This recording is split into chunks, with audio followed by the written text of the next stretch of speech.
What was the most horrifying thing you've seen while alone at night? I can't shake the look he had on his face. It's burned into my retinas. 5 years ago, I lived downtown in a major city in the US. I've always been a night person, so I would often find myself bored after my roommate went to sleep. To pass the time, I used to go for long walks and spend my time thinking.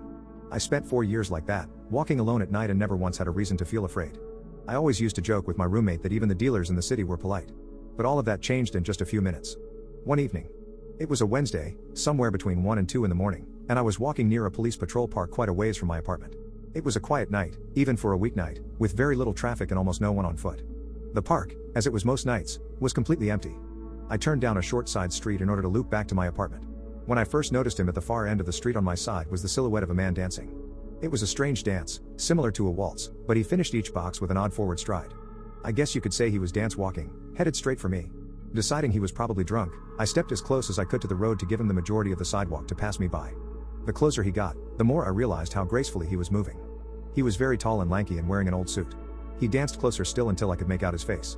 His eyes were open wide and wild, head tilted back slightly, looking off at the sky. His mouth was formed in a painfully wide cartoon of a smile between the eyes and the smile. I decided to cross the street before he danced any closer. I took my eyes off of him to cross the empty street. As I reached the other side, I glanced back and then stopped dead in my tracks. He had stopped dancing and was standing 1 foot in the street perfectly parallel to me. He was facing me but still looking skyward, smile still wide on his lips. I was completely and utterly unnerved by this. I started walking again, but kept my eyes on the man. He didn't move. Once I had put about half a block between us. I turned away from him for a moment to watch the sidewalk in front of me. The street and sidewalk ahead of me were completely empty. Still unnerved. I looked back to where he had been standing to find him gone.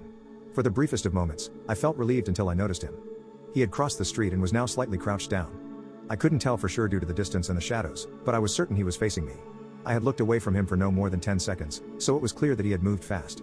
I was so shocked that I stood there for some time, staring at him. And then he started moving toward me again. He took giant, exaggerated tiptoed steps, as if he were a cartoon character sneaking up on someone.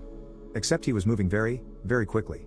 I just stood there, completely frozen, as the smiling man crept toward me. And then he stopped again about a car length away from me, still smiling, his smile still looking to the sky. When I finally found my voice, I blurted out the first thing that came to mind. What I meant to ask was, "What the hell do you want?" In an angry, commanding tone. What came out was a whimper. Regardless of whether or not humans can smell fear, they can certainly hear it. I heard it in my own voice, and that only made me more afraid. But he didn't react to it at all. He just stood there, smiling. And then, after what felt like forever, he turned around very slowly and started dancing. Walking away just like that. Not wanting to turn my back to him again, I just watched him go until he was far enough away to almost be out of sight. And then I realized something. He wasn't moving away anymore, nor was he dancing. I watched in horror as the distant shape of him grew larger and larger. He was coming back my way, and this time he was running. I ran too. I ran until I was off of the side road and back onto a better lit road with sparse traffic looking behind me. Then he was nowhere to be found the rest of the way home. I kept glancing over my shoulder, always expecting to see his stupid smile. But he was never there.